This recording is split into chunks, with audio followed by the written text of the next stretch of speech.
지난주까지 우리는 마태복음 9장을 설교했습니다. 이제 머릿속에 여러분 5장과 7장, 5, 6, 7장은 가르침, 산상수훈이라고 하는 가르침에 대해서 얘기를 하고 있고 8장, 9장은 이제는 이 말씀이 사실은 이게 이렇게 구분돼서 앞에는 산상수훈 가르침으로 되어 있고 뒤에는 치유하는 얘기로 되어 있지만 이것은 사실은 동시적으로 이루어지는 것이죠. 우리가 글을 가지고 보니까 읽고 이어지는 것처럼 하지만 실은 말씀이 선포되면 회복이 일어나는 것이죠. 말씀이 선포되면 귀신이 떠나가는 일이 벌어지는 것이죠. 이것은 동시에 이루어지는 일입니다. 이렇게 했던 게 예수님의 사역이었습니다. 예수님이 오셔서 한 것은 천국의 복음, 하나님 나라에 관한 이야기를 해주면서 나라에 대한 복음을 선포했을 때 어떤 일이 벌어지느냐? 원래 하나님이 창조할 때 하셨던 그 일이 회복되게 될 것이다 하는 걸 하시면서 이제 이거를 제자들에게 부탁하는 장면입니다. 이게 두 번째 설교예요. 그러니까 첫 번째 설교가 5장부터 7장까지라면 이게 두 번째 설교입니다. 마태복음에는 5개의 큰 설교가 있어요. 그걸 가르침이라고 얘기를 한다면 이게 5개의 설교가 있는데 그 중에 두 번째 설교가 지금 우리가 보고 있는 이 10장입니다. 한 번에 설교를 했으면 좋겠는데 양이 많아서 42절까지 돼서 다음 주에 이렇게 나눠서 보려고 합니다. 오늘 보려고 하는 23절까지는 내용이 크게 두 가지예요. 간단합니다. 더 크게 나누면 세 가지고요. 자, 제자들을 부르셔서 무엇을 할지를 말하는 내용이 15절까지라면, 그러니까 제자들을 부르시고 세 개로 만약에 나누면 제자들을 부르시고 이 제자들에게 왜 무엇을 하려고 하는지 커미션, 즉 선교 위임을 하고 있는 거예요. 선교 위임령을 하고 있는 것입니다. 최초로 제자들에게 뭔가를 지금 부탁하는 이야기예요. 명령한다고 얘기할 수도 있고 부탁한다고 할 수도 있고, 이걸 갖다 영어로 얘기하면 커미션이라고 합니다. 위임령이라고 얘기를 해요. 위임령. 이 위임령을 하고 있는 장면이고요. 그 다음에 16절부터 23절까지는 무슨 얘기를 하냐면, 이렇게 너희가 내가 했던 것처럼 가서 복음을 전파하면 틀림없이 어떤 일이 벌어지냐? 너희를 거절하고 너희를 박해하는 일이 벌어질 것이다. 그리고는 뒤에 다음 주에 보게 되려면 이렇게 박해가 벌어졌을 때 너희가 어떻게 여기에 대해서 반응해야 되는지를 얘기하는 장면이 그 뒷얘기예요. 오늘은 이 큰 주제로 두 가지를 보려고 합니다. 앞에 9장의 말미에 추수할 것은 많은데 추수할 일꾼을 보내주소서라고 너희들은 일꾼을 보내달라고 요청해라 하는 걸로 말이 끝났습니다. 여러분, 그런데 오늘 이 10장에 들어가면서는 그냥 하나님이 가서 복음 전해 이렇게 하지 않았다고요. 예수님이. 그게 1절이잖아요. 권능을 주셨어요. 무슨 권능? 예수님이 행하셨던, 예수님이 이적을 행하고 더러운 귀신을 쫓아내고 모든 병을, 모든 약한 것을 고치는 예수님이 행사했던 그 권능을 누구에게? 제자들에게 부어준 거예요. 야, 오늘날 책에 이거 줬으면 대박인데. 예? 아니, 이전에 젊었을 때는 진짜 붙잡고 이런 얘기 함부로 하면 참 위험한데요. 제가 붙잡고 기도하면 정말 어떤 분은 그 뒤에 이 사람이 낫고 난 데 갔는데 그때 하얀 이 옷을 입은 청년이 자기 눈에다 대고 이렇게 안수해주는 그 환상이 느껴졌다는 거예요. 이제 개한 수술할 때 그분이 나중에 갔더니 그런 얘기를 해요. 뭐 이런 능력이 좀 이렇게 하나님 좀 부어주셔야 가서 누가 아팠다 그러면 가서 자, 이제 하나님을 의지하고 기도합시다. 손잡고 다 기도하면 그래, 내가 너에게 힘을 주마 하고 뭐 이런 일이 좀 벌어졌으면 좋겠는데, 이런 권능을 하나님이 우리에게 부어주시겠다는 것입니다. 그런데 여러분, 만약에 이런 권능을 주었을 때 우리가 어떻게 쓸지를 한번 잘 생각해 보세요. 저는 제게 이 권능을 줬으면 어떻게 했을까? 저는 틀림없이 교만해졌을 것 같아요. 틀림없이. 진짜 제가 지난번 날 저희 교회 늘 지금도 우리 성도님들도 저 같은 이런 부족한 사람을 위해서 기도해 주시지만 여러분 다른 교회 권사님들이 매일 새벽 기도에 나가서 울면서 제 기도를 해주는 거예요. 정말 빠뜨릴 수가 없다고 그래요. 그래서 얼마 전에 어느 권사님 이렇게 뵙는데 하여튼 이분은 저를 만나면서 이렇게 식사를 같이 하거나 이야기를 하면 60이 넘은 분인데 막 울어요. 내가 어떻게 해야 될지 모르겠어. 남들이 보면 오해할 것 같아. 막 우세요. 그러니까 내가 권사님, 나는 진짜 하나님 말씀에서 그 하나님의 사랑에 내가 어찌할 줄을 모르겠어요. 하고 뭐 어떤 건데 하고 얘기해달라고 이렇게 얘기를 해주면 막 울어요. 그래서 이렇게 오랜만에 한 번씩 전화를 통화하거나 만나지만 자기는 기도할 때마다 목사님의 기도를 빼놓을 수가 없다는 거예요. 그래서 어느 때는 제가 막 이렇게 어느 때는 예를 들어서 힘들기도 하고 막 몸이 아프려고 하기도 하고 요즘은 계속 제가 막 2시, 3시에 자거든요. 매일. 이 홈페이지를 만드는 사람이 올빼미야. 근데 그 사람한테 맞춰줘야지. 우리 공짜로 지금 만들어가는데 그냥 거기에 맞춰야지. 그거 하다 보면 또 그때 잠 시간을 놓쳐버리면 잠 안 오는 김에 그럼 성경 공부하자고 하다 보면 막 3시 반. 근데 어느 때 보면 우리 성도님들도 또 저는 알지 못하는 분들이 이렇게 기도해 주시기 때문에 그럴 텐데 여러분 생각해봐요. 그때 그분하고 나눈 말이 이겁니다. 내가 만약에 정말 병을 고치는 능력이 있으면 진짜는 어떻게 표현이 나와야 되냐면요. 목사님 고맙습니다. 목사님 고맙습니다. 이렇게 할 때 내가 아니고 하나님이 하셨어요. 하나님이 나를 사용한 거예요. 내가 어떤 기도 응답을 받았어도 내가 집사님 위해서 기도해 봤는데 이게 아니고 이미 이루어지고 난 뒤에 설사 내가 응답을 받았어도 어떻게 해야 되냐면 잠잠히 하나님이 행하시는 걸 기다렸다가 그 이루어졌어요라고 얘기를 들리면 하나님이 일하셨군요.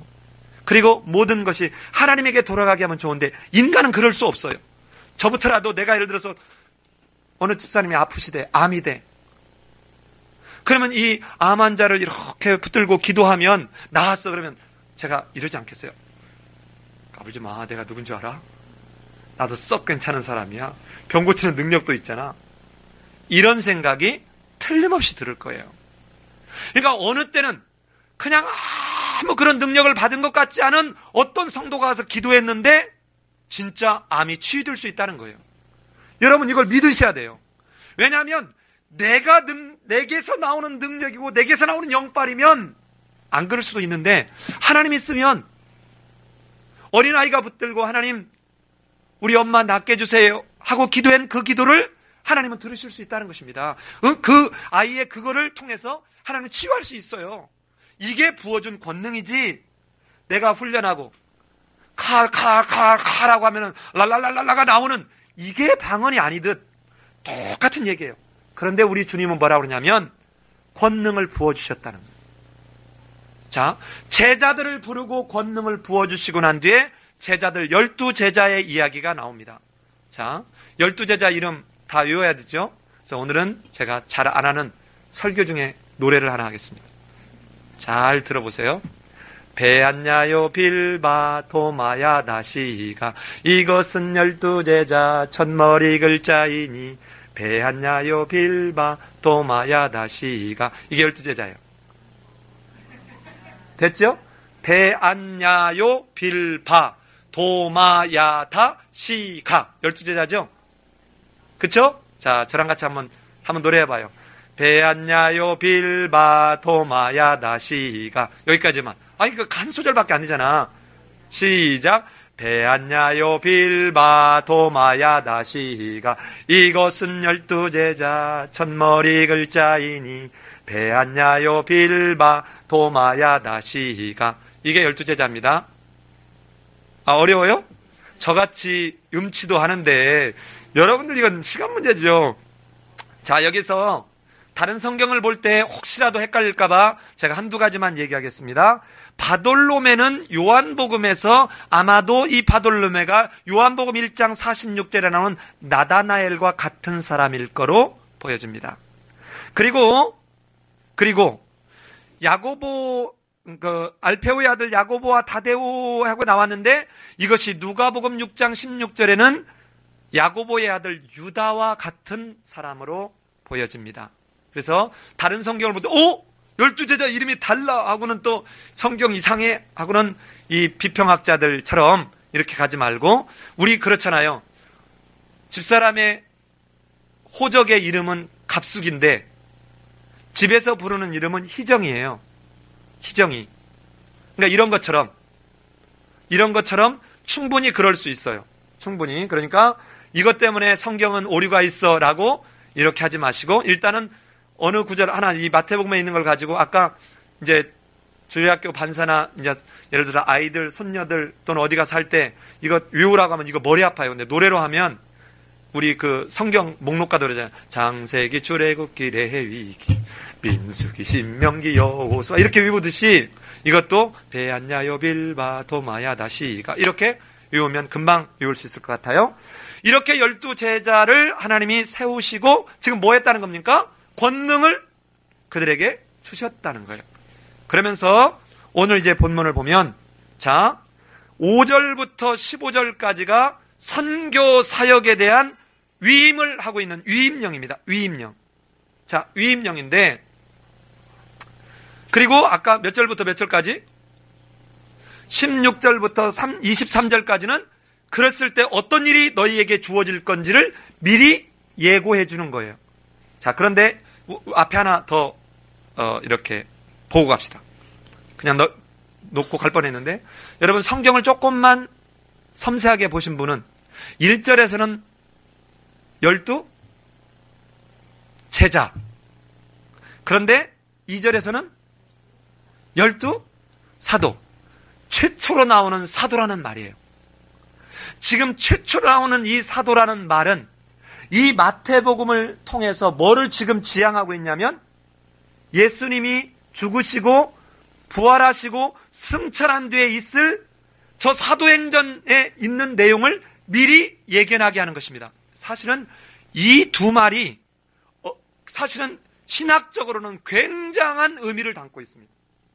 자, 무슨 말이냐면 이 12제자를 통해서 12지파로 이루어진 옛 이스라엘에 실패해버린 것을 이 12제자를 통해서 교회 시대에 새 이스라엘을 형성하는 새 이스라엘의 12지파와 같은 존재로 교회 시대를 열어갈 예수님의 계획입니다. 하나님의 계획이에요. 이 마태복음에서 그거를 지금 내다보면서 지금 말하고 있다는 것입니다. 너무너무 중요한 의미입니다, 사실은. 그리고 난 뒤에 이제 위임령을 얘기하면서, 자, 첫 번째 선교 대상이 누구냐? 그게 5절이죠. 이방인의 길로도 가지 말고 사마리아인으로 고을에도 들어가지 말고, 6절 오히려 어디로 가라고요? 이스라엘 집에 잃어버린 양에게로 가라. 여러분, 다른 이방인들을 향해서 가라는 게 아니에요. 먼저는 누구에게?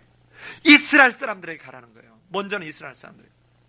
그러니까 밖으로, 오늘날로 적용하면 밖으로 전도하는 것도 중요하지만 지금 안에 있는 성도들이 정말 제대로 된 성도가 될 수 있도록 교회들에서 잘 가르치고 키우는 것이 정말 중요한 일이에요. 정말 중요한 일이에요. 여러분, 지금 목요 강좌에 우리 성도들은 안 오지만, 이거 참 목사가 인기가 없어가지고, 우리 성도들은 안 오지만 거기에 다른 교회 온 사람은 새끼를 쳐서 데려오거든요. 그분이 다시 오기 시작한 분이 지난주에는 제 주머니에 있어요. 제 주머니. 어디 주머니 있지? 아니다. 저기 속에 있나 봐. 집에서 여기 오는 사람들 그 샌드위치를 다 직접 만들어가지고 그것도 이렇게 리본으로, 이 예쁜 리본으로 다 묶어가지고 권사님이 해온 거예요. 제가 해보라고 한 거 아니거든요.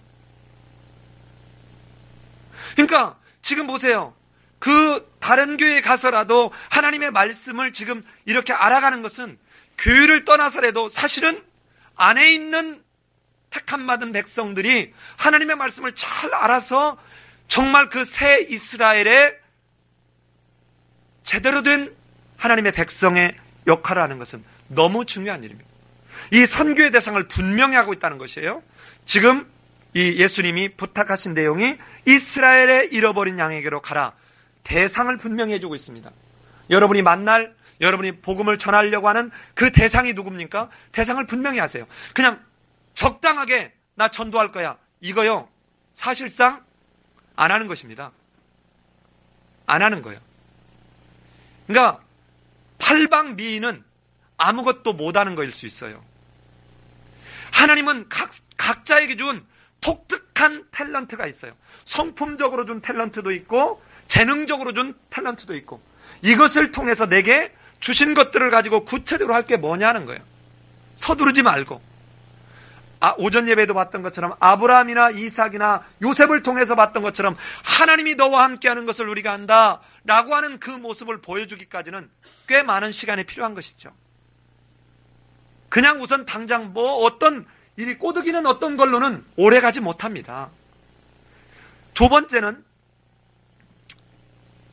이 선교 대상을 정해놓고 난 뒤에 두 번째는 너희들이 가서 무엇을 선교할지를 얘기하는 게 그 다음에 7절, 8절입니다. 너희는 가면서 전파하여 말하되. 뭐를 전파하라는 겁니까? 천국이 가까웠다는 거예요. 지금 천국이 우리에게 막 임하고 있다. 이 말은 예수님이 메시아로 이 땅에 온 것이, 너희들은 귀를 열고 마음을 열고 영안을 열어서 보아라. 이제 하나님의 나라가 회복되는 때가 되었다.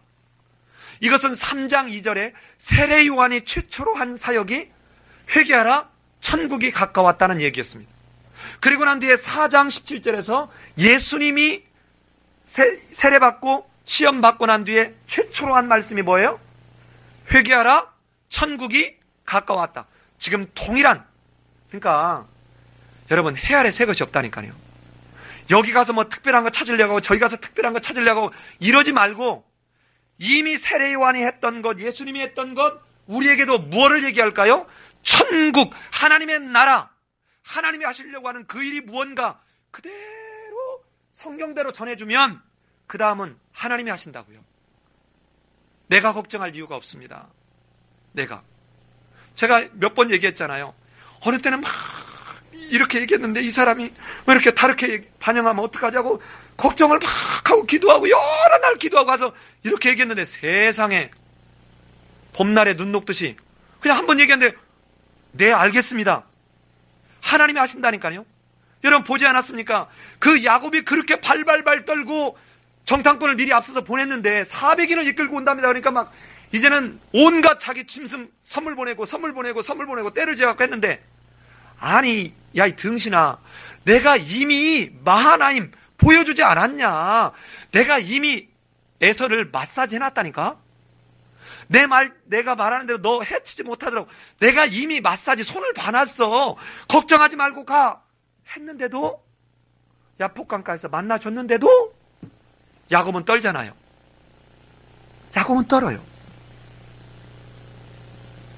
여러분, 내가 걱정할 것이 아니라 다른 것 자꾸 말하려고 하고 무슨 온갖 다른 거 하려고 하지 말고, 또 우리 교회로 데려오겠다는 그 열정은 좋은데 꼭 우리 교회를 안 와도 돼. 그러니까 그냥 순수하게 복음만 전해요. 복음만. 그 다음은 하나님 손에 맡기라고. 성령의 역사 가운데 맡기라는 것입니다. 이렇게 천국이 가까웠다라고 얘기하고, 그리고 나서 두 번째는 병든 자를 고치며 죽은 자를 살리며 나병한 자를 깨끗게 하며 귀신을 쫓아내라 하는 거예요. 여러분, 지금 이렇게 천국이 가까웠다 얘기하고 이런 권능들을 행하는데, 이 권능들이 어떤 권능이에요? 앞에서 8장 9장에서 예수님이 그대로 했던 것들이죠. 그런데 이것을 그냥 하라고 한 게 아니라 아까 어쨌다고요? 하나님이 하도록 권능을 부어주셨다. 우리 주님이 권능을 그들에게 주셨다는 거예요. 주셨다는 거예요. 그러니까 어쩌라는 겁니까? 마지막에 너희는 어떻게 받았으니? 거저 받았으니 어떻게 주라? 거저 주라. 자, 이 거저받았으니 거둬주라는, 자, 잘 보셔야 돼요. 거저받았으니 거둬주라는 말은 선교의 내용이 아니고 선교의 방법이에요. 자, 전도의 대상이 이스라엘 잃어버린 양이라면 전도의 내용은 천국이 가까웠다와 천국이 가까웠을 때 어떤 일이 벌어지는가를 그들로 경험할 수 있도록 이런 병을 고치고 귀신을 쫓아내는 이적을 행하라는 것입니다. 자, 그런데 여러분, 예수님의 사역과 제자들의 사역에 다름이 있지 않습니까? 아, 주여, 지금 다 피곤해. 다 피곤해. 이해해. 거다 대고 또 2시간 동안 영화까지. 영화가 은근히 집중해야지 되잖아요. 자, 예수님의 사역과 제자들의 사역에 다른 점이 있습니다. 뭡니까? 아, 나도 이런 때 김병수 전사님처럼 내가 빨리 책을 쓰려고 그래요. 내가 빨리 책을 써서 이럴 때 딱 갖다 놓고 저자 사인 탁 해가지고, 여러분 기업체에 가서요, 내가 쓴 책이 있거든요. 여기다 저자 사인하면 이 사람들 막 90도로 인사하고 받아요. 근데 저자 사인을 해서 줄 수 있도록 빨리 책을 하나 써봐야지. 다른 점이 있지 않습니까? 뭐가 있어요? 네? 아, 대가를 바라지 않는 것. 예. 예수님도 안 바랐고 제자들도 안 바라요. 그죠? 이거 같은데? 다른 점이 있어야 되는데? 자, 우리 만성이가 웃잖아요. 자, 몇 절에 나타나지 않아요. 자, 보면 잘 보세요. 여러분을 괴롭히려는 의향이었고, 그러니까 성경을 읽을 때 이렇게 한 번쯤 이렇게 호기심을 발동해봐요. 궁금증을. 자, 보면 한번 직접 가볼까요? 자, 우리 바로 그 앞에 있는 마태복음 9장 35절을 한번 읽어봅시다. 그러면 여러분이 찾을 거예요. 자, 같이 한번 읽어볼까요? 시작. 예수께서 모든 도시와 마을에 두루 다니사 그들의 회당에서 가르치시며 천국 복음을 전파하시며 모든 병과 모든 약한 것을 고치시니라. 자, 그런데 지금 제자들에게 한 것과 뭐가 달라요? 예, 가르치시며 가르침이 없어요. 왜 없을까요?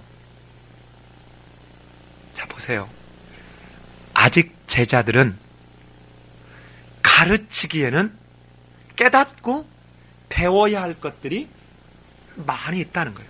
이걸 바꿔서 얘기하면요, 제가 이 목회를 하거나 강좌를 하면서 느끼는 것 중에 하나가 뭐냐면, 저도 조심해야 되는데 많은 사람들이 이 귀의 깨달음을, 지식적인 깨달음을 믿음이라고 생각하는 착각을 한다는 것입니다. 지금 이들이 예수님에게 듣고 있지만 이것이 내 심령 가운데 새겨지고 이것이 오늘 레위기에서 본 대로 그들의 삶으로, 삶의 고백이요, 그들의 인격적 고백으로 가는 데는 하루아침에 되지 않아요. 여러분 꼭 뭐하고 똑같아요. 내가 정말 그 재밌는 예를 한번 들어볼까요? 우리 주영이가 지금도 아기 때처럼 손톱을 물어뜯잖아요. 저 그렇게 고치려는데 안 돼요. 봐, 만성이도 웃잖아. 자, 봐요. 고등학교 3학년 애가 2월 중순에 졸업하거든요. 그리고 3월 2일 날 입학해서 대학을 다녀. 그러면 불과 15일이나 10일 상간에 고등학생에서 대학생이 된 거잖아요? 그러면 3월 2일 날 짠 나고, 야, 영아야, 나 대학생이야. 이렇게 됩니까? 근데 애들은 어떠냐면, 1학년일수록 목에 힘을 많이 줘. 수업에 들어가면, 뭐 힘을 딱 주고. 지금 제자들에게 또 오늘 우리에게 이것에 정말 이걸 통해서 우리가 배워야 될 게, 내가 성경을 알아갔다고 귀의 깨달음으로 지식적인 깨달음이라고 이게 내가 제자가 된 것이나 이게 내가 정말 믿음이 있다라고 말할 수 있는 게 아니라는 거예요. 시간이 필요해요. 정말 그리스도의 제자로 되어가는 것은 시간이 필요해요. 여러분, 그런데 한번 가볼까요? 마태복음 28장 19절 20절에서 한번 가봅시다. 자, 이 정도는 암송해야죠. 어디를 찾아. 자, 저랑 같이 하면 돼. 자, 너희는 가서 모든 족속으로 제자를 삼아 아버지와 아들과 성령의 이름으로 세례를 주고 내가 너에게 분부한 것들을 어떻게 하라? 가르쳐 지키게 하라. 잘 보세요. 10장에서는 가르침이 등장하지 않는데 28장에서는 이 제자들에게 먼저가 뭐예요? 가르쳐 지키게 하라는 거예요. 볼지어다 세상 끝날까지 내가 너희와 항상 함께 할 것이다. 10장에서는 가르침에 대한 부탁을 하지 않았던 예수님이 28장에 부활하시고 난 뒤에 이 부탁을 하는 것은 제자들이 이 사이에 뭐 했다는 겁니까? 영적으로, 신앙적으로, 삶적으로, 인격적으로 성숙해 가고 있다는 것입니다. 그러니까 우리도 이런 과정이 필요해요. 이 과정을 인정하면서 겸손하게 배우고 겸손하게 삶으로 적용하려고 해야 되는데 여러분 그러지 않아요. 여러분 오늘 우리 유집사님 기도할 때 이 내용에 우리는 내가 오늘 사실은 잠깐 우리 정진현 집사님하고 여러분 영화 볼 때 잠깐 얘기했던 내용을 그대로 기도해서 얘기했어요. 여러분 보세요. 제가 이 차근차근 설교를 해나갈 때 여러분 이렇게 하나님 말씀에서 우리에게 하나님이 무엇을 요구하신가를 얘기하니까 어떤 사람들이 이렇게 느낄 수도 있어요. 야, 우리 목사님은 자꾸 무슨 막 도덕적으로 윤리적으로 막 뭐를 해래. 그러니까 이게 부담이 돼. 나는 그렇게 못 사는데 이게 부담이 돼. 그러니까 왠지 평안이 없어. 여러분 그런데 보세요. 내가 그것을 모든 하나님의 말씀하시는 어떻게 다 해요? 못합니다. 죽어도 못해요. 그러기에 이 율법을 통해서 우리가 얻는 건 뭡니까? 그러기에 하나님의 은혜가 우리에게 필요한 거예요. 그러기에 성령의 도우심이 우리에게 필요하니까 하나님에게 더 너는 하나님과의 이런 연합을 더 기해라. 그래서 하나님의 은혜를 더 찾게 되는 것이 이게 신앙인의 모습이에요. 내가 정말 살아보니까 오라 나는 곤고한 자로다. 이 사망의 골짜기에서 누가 나를 건져내랴. 이 고백 속에 그러기에 이런 나 같은 존재를 그래도 구원하시는 그 하나님의 은혜가 내게는 견딜 수 없이 감사한 것이죠. 여러분 지금 죽어있는 자한테 보세요. 죽어있는 사람한테 야 이놈아 어른한테는 절하는 거야. 야 이놈아 그 남의 물건 훔치면 안 되는 거야. 이런 얘기 해봐야 못 알아들어. 아니 지금 죽어있는 사람한테 가서 이놈아 가서 바람 피면 안 돼. 이 얘기가 무슨 의미가 있습니까? 하나님의 말씀 앞에 하나님의 거룩을 닮아가게 하는 그것은 산자기 때문에 말하는 거예요. 산자기 때문에. 죽은 자한테는 쓸모가 없어요. 그러기에 우리는 그러나 인간에게 부족해서 또다시 넘어집니다. 이 넘어졌을 때 사단은 봐라. 어떻게 하느냐면 봐라. 네가 그러고도 집사냐? 네가 그러고도 목사야. 예라이. 그러면서 우리를 죄책감에 사로잡히게 해요. 그런데 우리 주님은 아니에요. 이제 이따가 보세요. 아니라고요. 자, 선교의 내용에서 제자들에게는 왜 가르침이 빠졌는가를 보았습니다. 먼저 가서는 천국이 도래했는데 이 천국이 도래했을 때 어떤 회복이 어떠한 이전과의 다름이 있는지를 그들로 경험하게 해주라. 이걸 지금 부탁하고 있죠. 선교의 방법은 첫 번째는 8절에서 너희가 거저받았으니 거둬주라는 것입니다. 자, 이러니까 이걸 또 오해하면 문자적으로 해석하는 사람 이러죠. 목사들이 월급 받으면 안 돼. 이런 것도 하면 참 입장 곤란하죠. 그 말이 아닙니다. 이 말은 무슨 말이냐면 복음을 전하는데 이 복음을 전하는 것을 수단으로 삼아서 이익을 추구하지 말라는 거예요. 무슨 말인지 아시겠습니까? 내가 신방 가주는데 내가 기도해 주는데 돈 줘. 이거 안 된다 이 말입니다. 자, 거저주라. 그러면 여러분 이런 생각 안 들어요? 그러면 나는 어떻게 살고? 그 다음이 그 얘기예요. 그 다음이. 봅시다.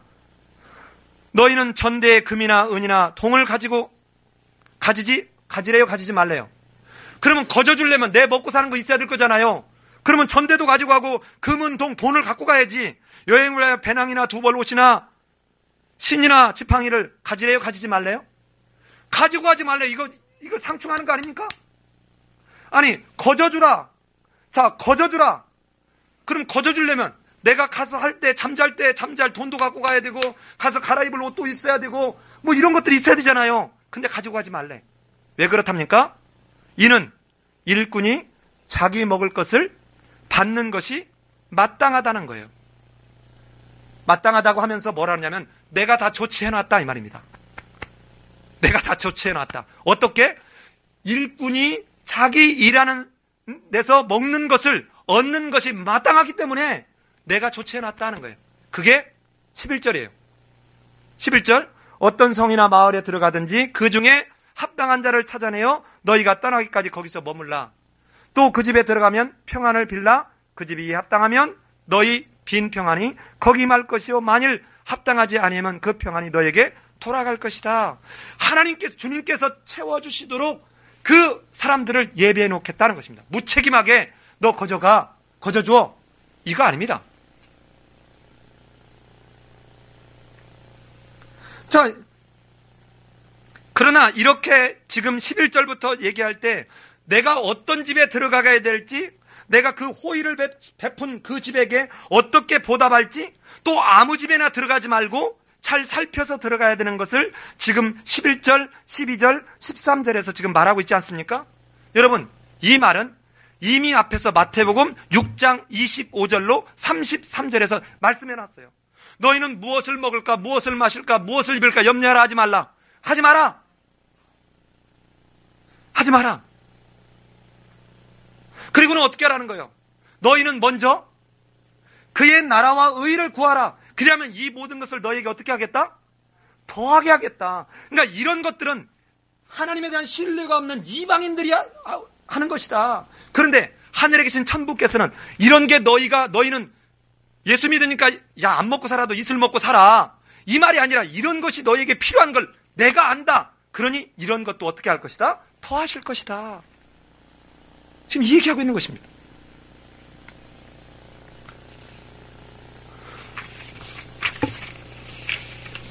마지막에 자 14절을 가보십시오. 14절을 누구든지 너희를 영접하지도 아니하고 너희 말을 듣지도 아니하거든 그 집이나 성에서 나가 너희 발의 먼지를 뭐하라? 떨어버리라. 자, 이 말씀은 제자들이 지금 소명을 주고 선교의 대상이 누구고 선교의 내용이 뭐고 선교의 방법이 뭐인 줄을 얘기해 주면서 그럼 우리는 보통 어떻게 할까요? 한번 여기까지만 이따가 한번 상상해 보세요. 그러면 자, 우리에게 권능을 주셨어요. 자, 암은 떠날지어다 하니까 떠나졌어. 자, 안진매가 일어날지어다 일어났어요. 여러분 그러면 어떤 일이 벌어질까? 난리가 날 거잖아요. 그냥 이제 돈은 떼굴 이제 자루 열렸네. 예? 오고 가는 현금 속에 싹터오는 밝아오는 무슨 질서 이런 거 있잖아요. 이렇게 해서 이제 떼거리로 뭔 일이 되지 않겠습니까? 그런데 이랬다가는 애들이 다 난리나게 생겼거든. 그러니까 어떻게 합니까? 너희들 거절하는 사람이 있을 거야. 너희들을 박해하는 사람이 있을 거야. 너에게 고난을 주는 사람이 있을 거야를 지금 예고해 주는 거예요. 그러면서 뒤에 부분에 이야기를 접목하고 있습니다. 거기 두려워하지 말아라. 거기서 먼지를 떨어버리고 나오라. 그리고는 심판날에 소돔과 고모라 땅이 그 성보다 견디기 쉬울 것이다 라고 말하고 있습니다. 그리고 난 뒤에 이제 16절에서부터 어떤 박해가 있을지를 말하는데 아주 간단해요. 여기는 복잡한 것 같지만 아주 간단합니다. 16절부터 23절에서 핵심은 16절이에요. 같이 한번 읽어봅시다. 시작. 보라, 내가 너희를 보냄이 양을 이리 가운데 보냄 같도다. 그러므로 너희는 뱀같이 지혜롭고 비둘기같이 순결하라. 자, 내가 너희를 세상 속에 보내는 것이 누구를? 양을 이리 가운데 보낸다. 잠깐만, 양은 누구예요? 제자들이죠. 이리는 누굴까요? 이리는 바리새인, 서기관, 그리고 기타 다른 대적자들. 이 사람들을 뭐라고 해요? 지금 일이라고 상징적으로 표현한 것입니다. 자, 이렇게 표현하면서 지금 무슨 얘기를 합니까? 뱀처럼 지혜롭고 비둘기처럼 순결하. 말이 그럴듯하지 이 두 말은 정면으로 상충하는 말이에요. 뱀처럼 지혜롭고 뱀하고 비둘기는 함께 같이 존재할 수 있는 그런 지금 이미지가 아니에요. 이 말은 아주 막무가내식으로 외골수적으로 해서 피할 수 있는 어려움을 피하지 못한 채 본질을 놓치지 않도록 하라. 이게 지혜롭게 행하는 거예요. 두 번째, 순결하라는 말은 내게 고난이 왔을 때 살으려고 진리를 버리고 하는 것처럼 하지 말고 순수함을 가져라. 고난을 당하더라도 너는 또한 그 진리를 지키려고 해라. 이 두 가지를 함께 얘기하고 있는 것이 뱀처럼 지혜롭고 비둘기처럼 순결하라는 얘기인데, 이 구체적인 사례가 그 다음에 나와요. 두 번에 걸쳐서 이게 나오는데 한번 보십시다. 자, 봅시다. 사람들을, 17절, 사람들을 삼가라. 그들이 너를 공회에 넘겨주겠고 그들의 회당에서 채찍질 하리라. 또 너희가 누구로 말미암아? 나로 말미암아 총독들과 임금들에게 끌려가리니 이는 그들과 이방인들에게 증거가 되게 하려고 한다, 이 말입니다. 자, 사람들을 삼가라, 이 말. 그 사람들이 너희를 공회에 넘겨주겠고 회당에서 채찍질 하리라. 이 말은, 지금 이 표현은 뭐냐면 뱀처럼 뭐하라? 지혜로워라는 얘기를 하고 있는 것입니다. 자, 보십시오. 대적하는 세력들이 누군지 정해져 있고 항상 눈에 보이고 분별되는 게 아니기 때문에 제자들은 자신들을 위해할, 자신들에게 고난을 주고 핍박을 할, 박해를 가할 그런 사람들에 대해서 주의를 게을리하지 말아야 된다, 이 얘기예요. 자, 그런데 설사 그렇게 주의를 기울였지만 내가 발각되고 내가 체포되고 억울하게 구금이 돼서 총독이나 임금들에게 끌려가거든, 너는 어떻게 하라는 거예요? 절대로 배도하지 말라, 이 말이에요. 절대로 너희는 거기서 무언가 그들 앞에서 순수한 너의 신앙을 버리지 말고 비둘기처럼 네 신앙을 지켜라.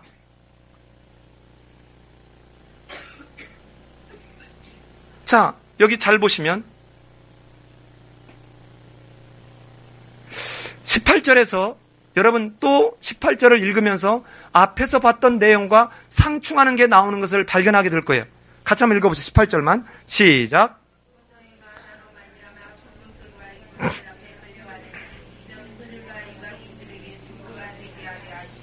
자, 여기서 보면 끌려갈 텐데 너희가 거기서 너희의 믿음을 지키고 너희의 그 복음과 순수성을 지키면 이것이 너희를 박해한 사람이나 이방인들에게 증거가 될 거라는 거예요. 증거가. 자, 그럼 봐요. 이 지금 18절은 5절과 상충되고 있지 않습니까? 5절에서는 지금 뭐라고 그랬습니까? 이방인의 길로도 가지 말고 사마리아인의 길로도 가지 말고 어디로만 가래요? 잃어버린 이스라엘 집으로만 가라는 거예요. 그런데 여기서는 이방인들에게 지금 이게 증거가 될 것이다. 이 제자들이 이렇게 하는 일들이 나중에 이게 이방인들에게로 어떻게 연결이 될지를 미리 예고하고 있는 것입니다. 즉 다시 말하면 이 말 또한 제가 마태복음 설교를 시작할 때 여러분 기억나십니까? 지금 이 마태복음의 저자 마태는 이스라엘의 백성들이 혈통적 유대인인 우리는 하나님의 백성이다라고 하면서 실제적으로 하나님의 백성 역할을 못해서 이제는 하나님의 백성에서 너희들은 이제는 실패했다.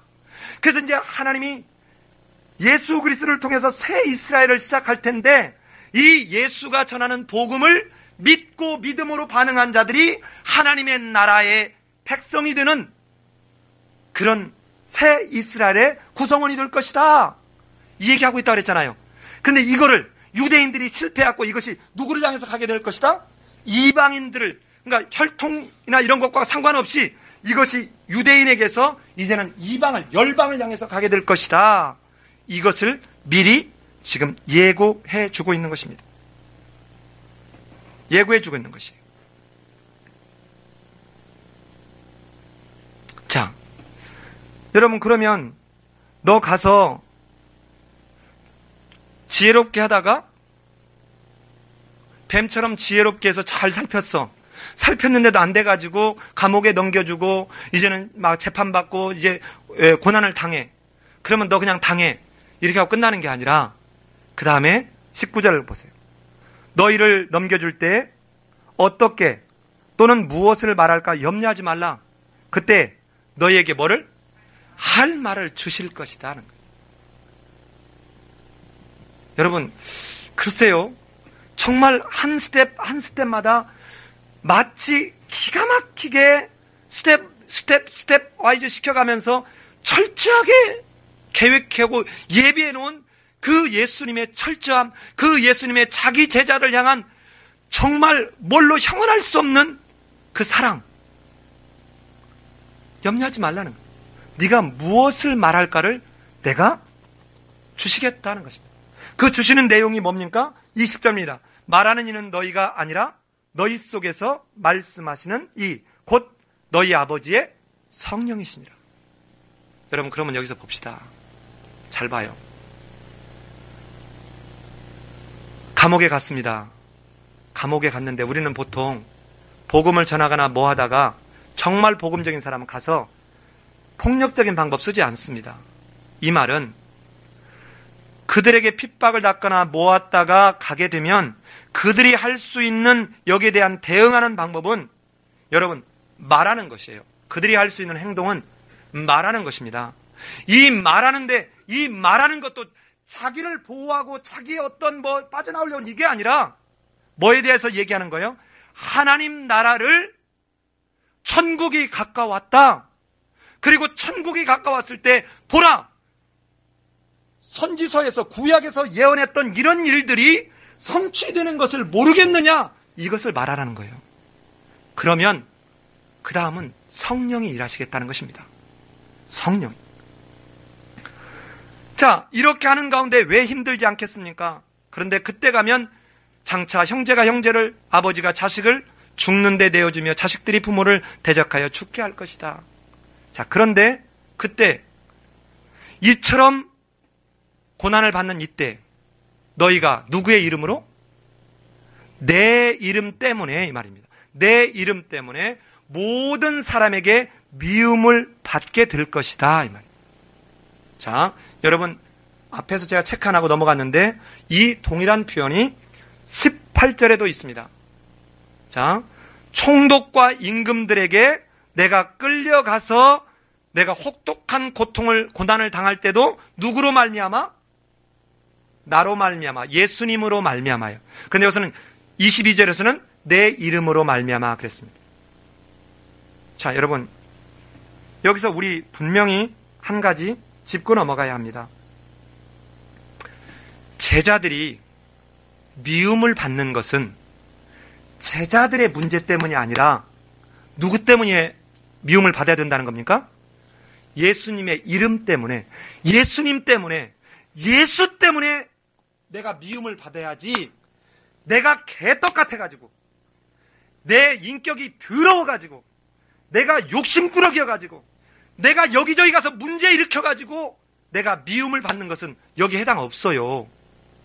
우리는 많은 부분에 있어서 어떤 어려움을 당하면 아주 뻔뻔스럽고 의시딱딱하게 내가 믿음 때문에 박해를 받고 고난을 받는다고 너무 쉽게 말한다고. 아니에요. 지금 오늘 여기서 보면 나로 말미암아, 내 이름으로 말미암아 모든 사람이 너를 미워하게 될 거야. 형제도 미워하고 직장에서도 미워하게 될 거야. 여러분, 복음 때문에, 종교적인 이것 때문에 그래야지. 제가 제 모교인 한양대학교에다 전화를 해가지고 우리 후배들에게, 젊은이들에게 이 음란한 세대에, 이 어그러지는 세대에 이들을 살릴 방법이 뭐겠는가? 내가 성경 강좌를 무료로 해주겠다. 그러니까 장소를 마련해주라 하고 내가 아는 사람에게 전화를 한 거예요. 근데 그분이 저한테 이렇게 얘기하더라고요. 최 교수님, 제가 이렇게 도와드릴 텐데 내가 거기에 어떤 목사님도 있고 누구도 있잖아요. 이렇게 연결해 좀 해주세요. 그랬더만 죄송한데 제가 하나 부탁할게요. 그래서 뭐요? 저한테 하는 말이에요. 그 교수님이 말씀하신 그 사람에게 제발 학교 일이나 좀 제대로 하라고 해주세요. 자, 그러면 이렇게 이 사람이 이제 이 사람은 속에 있는 얘기 안 할 거잖아요. 그리고 이 사람을 막 예를 들어서 뭐라고 해? 그럼 이 사람 뭐랄까? 내가 예수 믿어서 이렇게 어려움을 당해. 여러분, 이럴 때가 대부분이라니까? 예수님의 이름 때문에 받아야 돼요. 여러분, 또 하나가 있습니다. 제가 이전에 아주 대형 교회를 다녔어요. 뭐 이름만 얘기하면 다 알만한 어마어마한 교회를 다녔습니다. 근데 그때 어떻게 하느냐, 여름 수련을 갔다 오다가 한 청년이 졸아가지고 고속도로에서 교통사고 나서 죽었어. 그래서 난리가 나지 않았겠습니까? 그래서 주일날 목사님이 강단에서 어떻게 하냐면, 우리 형제가 순교를 당했습니다. 이게 순교예요? 여러분, 아까 내가 당하는 고난을 예수님의 이름 때문에, 이 말은 바꿔서 얘기하면 복음 때문에 당하지 않는 것을 마치 복음 때문에 당하는 것으로 이렇게 하는 것도 잘못된 것이지만, 반대로 지금 이런 사고를, 이것을 순교라고 말하는 것도 잘못됐다는 것입니다. 그러면 순교는 뭡니까? 예수님의 이름 때문에 죽는 거예요. 이 말은 바꿔서 얘기하면 복음 때문에 죽는 거예요. 이게 순교예요. 근데 우리는 내가 체력 관리 잘못해서, 예를 들어서 과로했다가 어느 날 죽었어. 내가 솔직히 말하면 아까 영화 보는데 뒤에 앉으니까 심장에 경련이 오거든요. 이게 요즘 계속 오버로드가 걸린 거야. 저는 이 심장에 경련이 오면 느껴져요. 하고 심장이 이렇게 떤다고. 여러분, 이거는 내가 주의 일을 하다가 순교하는 일이 아니고요, 내가 지혜롭지 못해서 건강관리 잘못한 거예요. 건강관리 잘못한 거예요. 근데 우리는 이렇게 잘못해놓고 나는데 뭐 하냐면, 주의 일을 하다가 내가 이렇게 어려웠다. 아니, 하나님은 나쁜 거 주지 않는다니까? 그래서 제가 우리 집사람한테 이런 얘기 했다, 또 야단 맞겠다. 자, 보세요. 제가 이렇게 체질을 감별해줘요. 체질을. 당신은 절대로 밀가루 먹지 마시오. 이 얘기를 딱 하면 한 사람은 이렇게 대답해. 나 그렇지 않아. 너 밀가루 안 좋아해요. 근데 한 사람 뭐라면, 나 밀가루 엄청 좋아하는데 어떡하지? 잘 보세요. 뭐가 복인가? 이 사람에게는 적절하지 않은, 이 사람의 체질과 맞지 않은 밀가루를 나는 안 좋아하도록 내게 습관이 들었다면 이거 엄청 행복한 거 아닙니까? 그런데 이게 내 몸 건강 상태가 안 좋은 나 이거 엄청 좋아해. 이게 습관이 돼버린 거예요. 똑같아요. 자, 자신의 부족함이나 자신의 욕심으로 미움을 받는 것을 박해라고 포장하면 안 됩니다. 자기가 정말 잘못해서 책망을 받는 것을 박해라고 포장하는 자는 정말 하나님의 이름을 욕되게 하는 것입니다. 이러는 중에 끝까지 뭐 하는 자? 견디는 자는 구원을 받을 것이라는 것입니다. 자, 여기서 두 번째 비둘기처럼 지혜롭다는 얘기가 나오는 거예요. 자, 끝까지 견디는 것은 앞에서 말한 것처럼 뭡니까? 자기의 신앙을 굴절시키지 않는 거예요. 배도하지 않는 것입니다. 믿음을, 순수함을 잃지 않는 거예요. 이게 비둘기처럼 순결한 모습이에요. 자, 두 번에 걸쳐서 마태복음은 이렇게 두 번 중복해서 하는 게 있습니다. 23절 가봅시다. 23절. 이 동네에서 너희를 박해하거든 어떻게 하라? 저 동네로 어떻게 하라? 피하라. 이건 뭡니까? 뱀처럼 지혜로운 거예요. 이걸 비겁하다고 하면 안 돼요. 왜? 더 소중한 복음을 전파해야 될 본질이 남아있어요. 근데 이때 뭐랍니까? 야! 하고는 체류탄 날라오는데 그래 내 눈동자 터져도 괜찮다고 이렇게 있는 거하고 똑같아요. 이건 아닙니다. 이게 여호와의 증인들의 실수예요. 자, 예를 들어서 우리 아이 지금 수혈을 해야 되는데 나는 다른 피 받을 수 없어 하고 하겠다가 하나님이 고쳐주길 거야. 하나님은 의사를 통해서도 일하신다고. 자, 이제 말씀을 마무리합니다. 자, 이렇게 다시 한번 정리해보면 내용이 얼마나 간단합니까? 자, 보십시다.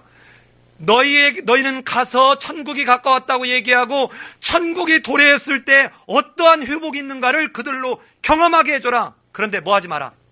거저줘라. 그럼 저는요 어떻게 하고요? 내가 너희의 쓸 것, 너희 필요한 것은 이미 준비 다 해놨다. 그런데 있잖아, 가면 너희는 환영만 받지는 않아. 여러분 생각해봐요. 제가 우리 교회를 개척하려고 저 수서에서 한 5분 가는 거리에 장소 맞다고 그러지 않았어요. 갔는데 아니 사는 이런 주민들도 아니고 목회자가 오지 말라는 거야. 거절받을 수도 있다고요. 충분히 그런데 생각해봐요. 지금 바리새인들, 서기관들, 이 사람들은 지금 자기들이 지금 목에 힘주고 떼 빼고 광내고 여기서 지금 뭔가 이익을 취하고 세상 속에서 존경을 받고 있는데 갑자기 제자들이 와서 이게 아니다 말하면 이 사람들이 갖고 있는 기득권이 다 깨져가는데 이걸 용인하겠습니까? 그러니까 거절도 있을 거야. 이렇게 할 때도 너희는 뱀처럼 지혜롭고 비둘기처럼 순결하라. 그냥 막무가내로 나는 머리통 터져도 갈 거야 하고 하지 말고 정말 주의도 하고 뒤로 물러날 줄도 알고 이래라 이 말이에요. 그러나 감옥에 들어간 그 상황에서도 놓치지 말아야 될 것은 지혜롭게 했으나 감옥에 가서 고난을 당할 때라도 너의 믿음과 복음의 순수함을 놓치지 말아라 이 말입니다. 이 말이에요. 그런데 그 뒤에 내가 진실로 너에게 이르노니 이스라엘의 모든 동네를 다 다니지 못하여 인자가 오리라. 자, 이 말을 여러분은 이 오늘 본문 중에서는 여기가 제일 어려운 부분이에요. 이 본문은 자, 너희가 이스라엘 동네를 다 다니지 못해서 인자가 오리라. 그러면 이 인자, 이걸 여러분 직역을 해보면 이 말입니다. 인자가 올 때까지 너희가 이스라엘에 있는 모든 도시를 다 다니지 못할 것이다 이 말이에요. 그러면 인자가 올 때까지가 언제냐는 게 이게 아주 이게 어려운 문제예요. 인자가 올 때가 언제예요? 예? 예, 재림 때. 그러면 이게 그 다음하고 맞지가 않아. 무슨 말인지 아시겠죠? 자, 여기서 말하는 것을 이해를 하려면 죄송하지만 우리 성경 여기는 한 구절만 가봅시다. 다니엘서 7장 13절 14절 하나만 보면은 여기서 그 단초를 얻을 수 있습니다. 다니엘서 7장 13절 14절. 자, 같이 읽고 제가 13절을 읽을 테니까 여러분이 14절을 읽어보세요. 내가 또 밤 이상 중에 보았는데 인자 같은 이가 하늘 구름을 타고 와서 옛적부터 항상 계신 자에게 나와 그 앞에 인도되매.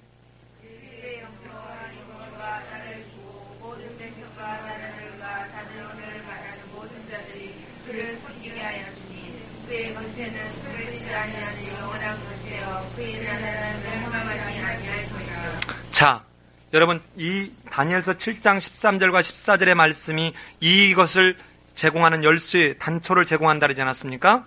자, 여기서 인자가 올 때까지, 인자가 온다는 이 말은 하늘에서 땅으로 오는 이런 재림이 아니라 왕적인 권위를 물려받는 그 하나님으로부터 왕적인 권위를 물려받는 그 인자의 오심임이에요. 즉, 바꿔서 얘기하면 여러분 구약에 예루살렘 성전이 있는데 하나님이 거기에 임재해 계시면 이 예루살렘 성이 망해지겠습니까? 안 망해지겠습니까? 안 망해져요. 그러면 왜 망해지죠? 하나님이 떠나셨기 때문에 그래요. 그렇죠? 이때 예루살렘 성이 멸망하는 것이 1차적으로 인자가 올 때입니다. 자, 이거를 예수님도 말씀하고 있어요. 하나 더 가봅시다. 어디를 가보냐면 마태복음 23장 37절 갑니다. 23장 37절. 자, 제가 37절을 읽을 테니 여러분이 38절을 읽고 39절은 합독합니다. 예루살렘아 예루살렘아 선지자들을 죽이고 내게 파송한 자들을 돌로 치는 자여 암탉이 그 새끼를 날개 아래에 모음같이 내가 내 자녀를 모으려 한 일이 몇 번이더냐.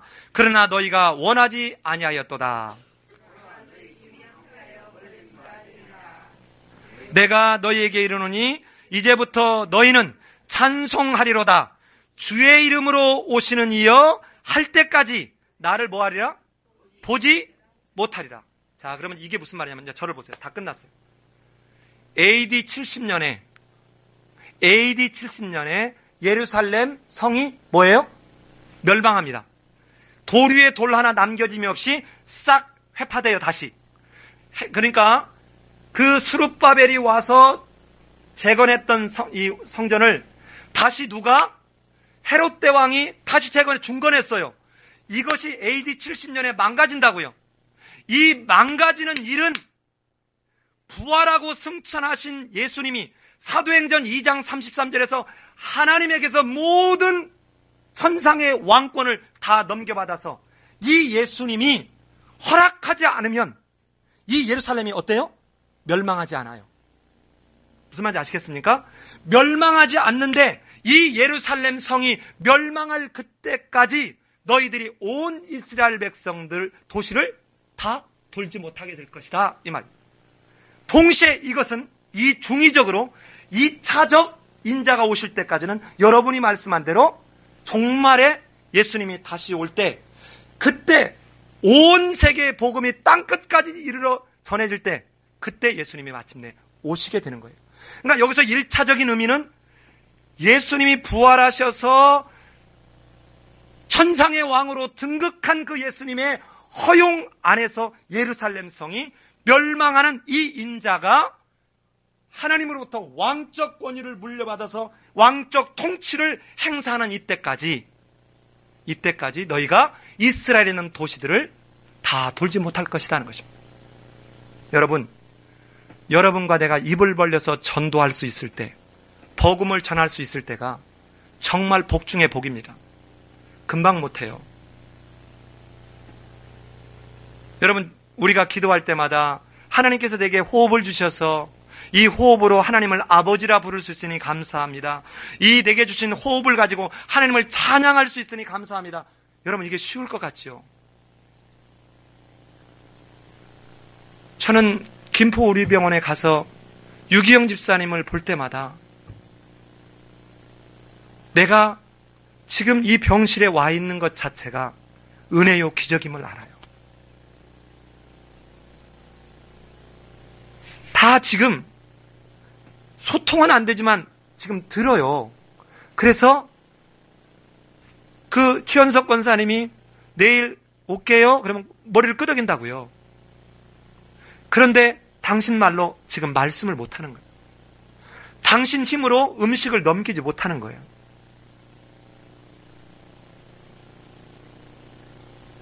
여러분, 만약에 이게 우리가 마치 뭐하고 똑같습니까? 책에서 지금 이렇게 쭉 가는데 글로 본 것을 영상으로 못 보니까 답답한 것처럼 지금 유기영 집사님이 지금 그 상태에서 어떤 상황인지를 만약에 어디선가 천국의 비디오 테이프에서 이렇게 볼 수 있다면 이것을 우리에게 한번 방영해 준다고 생각해 봐요. 그러면 내가 얼마나 당신을 사랑하는 줄 알아? 딸아, 내가 너를 얼마나 내가 내 목숨보다 소중하게 생각한 줄 아니? 하고 지금 무슨 말씀을 하고 있을지를 생각해 보세요. 이 입이 뜨여서 이 9장에서 마지막 내용이 그거지 않습니까? 벙어리가 말을 하는 것이 됐잖아요. 이걸 가지고 이제는 벙어리가 귀신 들려서 벙어리 들려가 입이 열려 있으면 뭐 해야 되는 거예요? 가서 전할 수밖에 없는 것입니다. 그분이 말을 하게 되면 맨 처음에 무슨 말을 할까요? 여보 고생했어. 얘들아 고맙다. 그런데 우리는 내게 주어져 있는 지금 복을 얼마나 감사하고 있어요. 그리고 내게 주어지는 이 호흡을 어디다 씁니까? 생명을 살리는 데 씁니까? 생명을 죽이는 데 씁니까? 남을 세우는 데 있습니까? 남을 지금 죽이는 데 사용하고 있습니까? 복음을 내 안에 완전히 매장하는 데 있습니까? 아니면 복음을 전하는 데 쓰고 있습니까? 제자는 예수를 믿고 제자가 됐다는 말은 이제는 예수님이 고난과 박해를 감수하면서까지 이제는 하나님 앞에 순종하러 가는 그 길 가겠다는 거예요. 오늘 이 설교의 주제는 바로 이것입니다. 예수님이 권능을 보여줬다고 했을 때는 모든 사람들이 박수를 치고 우리 주님 만세하는데 권능과 함께 박해도 함께 주어진다는 거예요. 고난도 함께 주어진다는 것입니다. 어떻게 부부가 사는데 좋은 일만 있습니까? 다투는 일도 있어요. 어려운 일도 있습니다. 좋을 때만 부부면 여러분 돈 갖고 술집에 가봐. 항상 좋아. 입에 혀처럼 해줘.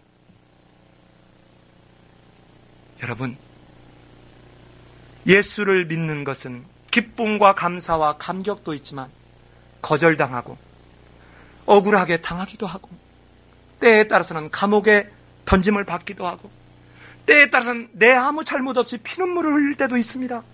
그러나 그 길이 예수님이 가신 길이라는 것입니다. 저는 우리 삶의 변교회 성도들이 오늘 의도하지는 않았지만 오전 예배와 오후 예배가 여러분 분리되는 것이 아니라 하나 같지 않습니까?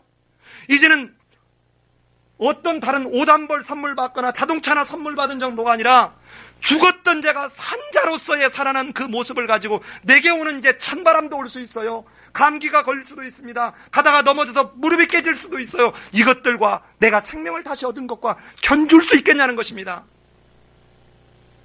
견줄 수가 없지요.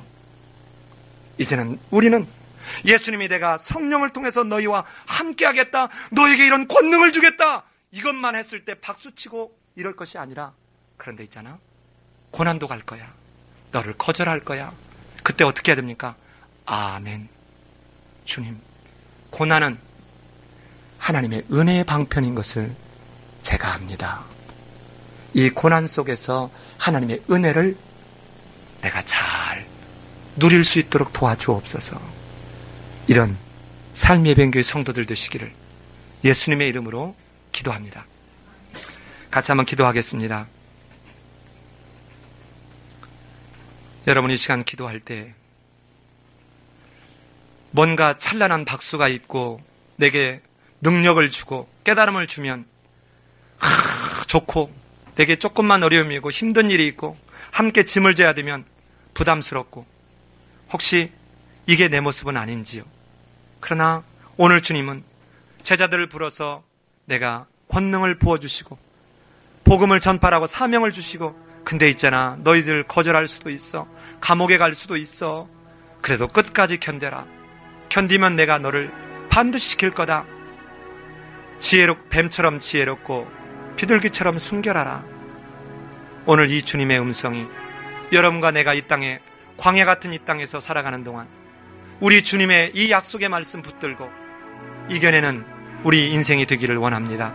이 시간 여러분 각자에게 깨닫게 하신 하나님의 말씀 붙들고 잠시 하나님 앞에 결단하고 고백하는 시간 갖겠습니다. 기도합니다.